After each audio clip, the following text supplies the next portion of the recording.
Assalamualaikum warahmatullahi wabarakatuh. Perkenalkan, nama saya Siti Madia Lestonora, nomor induk mahasiswa 20217912604454 dari Prodi PGMI Institut Agama Islam Al-Ghazini Sidoarjo. Tujuan saya membuat video ini adalah untuk memenuhi tugas ujian tengah semester saya pada mata kuliah Psikologi Pendidikan. Pada video ini saya akan menjawab 5 pertanyaan terkait psikologi pendidikan. Baik, langsung saja pertanyaan pertama.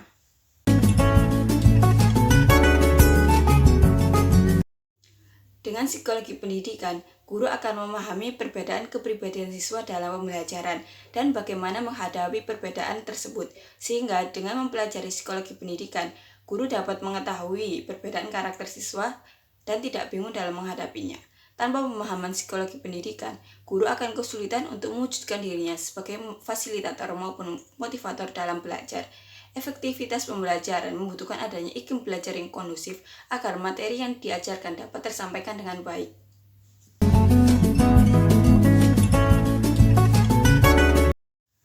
Psikologi pendidikan dapat berkontribusi dalam pembelajaran, karena dengan ini guru dapat menjalankan perannya yaitu sebagai fasilitator, pembimbing, pendidik, pelatih bagi semua siswanya. Dan tentu ia dituntut untuk bisa memahami aspek-aspek perilaku yang ada pada dirinya maupun siswa. Ini pun terkait dengan tugasnya, yaitu memahami berbagai jenis karakter siswa, sehingga seorang guru dapat menjalankan tugasnya secara efektif dan efisien, serta berkontribusi yang nyata pada tujuan pendidikan. Kontribusi psikologi pendidikan dalam sebuah pembelajaran itu bermanfaat untuk mengembangkan potensi para siswanya, mengetahui potensi siswa dan cara belajar bagi siswa untuk menyesuaikan siswa terhadap lingkungannya.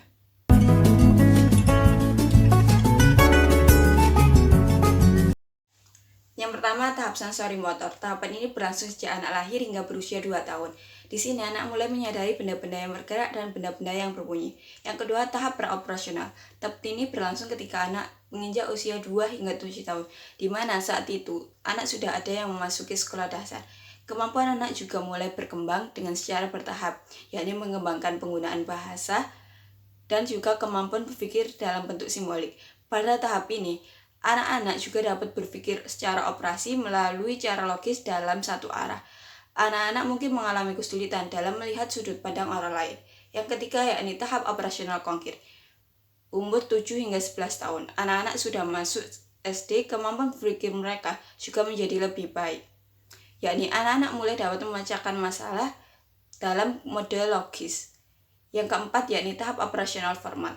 Anak-anak dengan usia 11 hingga 15 tahun.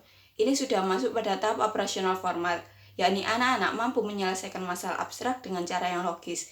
Anak juga lebih ilmiah dalam berpikir, yakni sehingga mampu mengembangkan kekhawatiran mengenai isu-isu sosial dan juga identitas.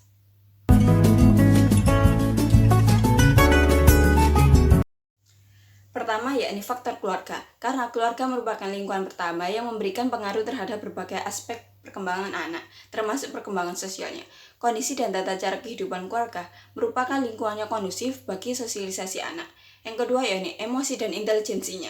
Kemampuan berpikir mempengaruhi banyak hal, seperti kemampuan belajar, memecahkan masalah, dan berbahasa. Perkembangan emosi berpengaruh sekali terhadap perkembangan sosial anak, yakni anak yang berkemampuan intelek tinggi akan berkemampuan berbahasa dengan baik. Oleh karena itu, jika perkembangan ketiganya seimbang, maka sangat menentukan keberhasilan perkembangan sosial anak. Yang ketiga, yakni ekonomi. Kehidupan sosial banyak dipengaruhi oleh kondisi sosial ekonomi keluarga dalam masyarakat. Perilaku anak akan banyak memperhatikan kondisi normatif yang telah ditanamkan oleh keluarganya.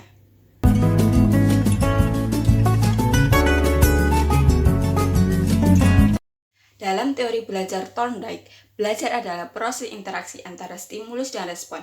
Stimulus yaitu apa saja yang dapat merangsang terjadinya kegiatan belajar seperti pikiran, perasaan, atau hal-hal yang dapat ditangkap melalui alat indera. Sedangkan respon yaitu reaksi yang dimunculkan siswa ketika belajar. Ini pun berupa pikiran, perasaan, gerakan, dan juga tindakan.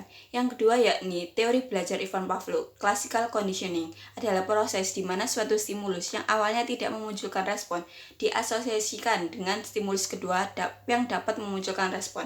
Pavlov mencetuskan dua hukum belajar, yaitu law of respondent conditioning, yakni hukum pembiasaan yang dituntut, dan law of respondent extinction, yakni hukum pemusnahan yang dituntut.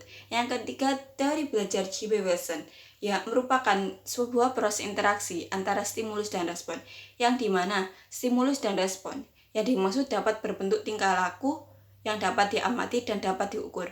Menurut teori ini, manusia dilahirkan dengan beberapa refleks dan reaksi-reaksi emosional seperti takut dan marah, sedih.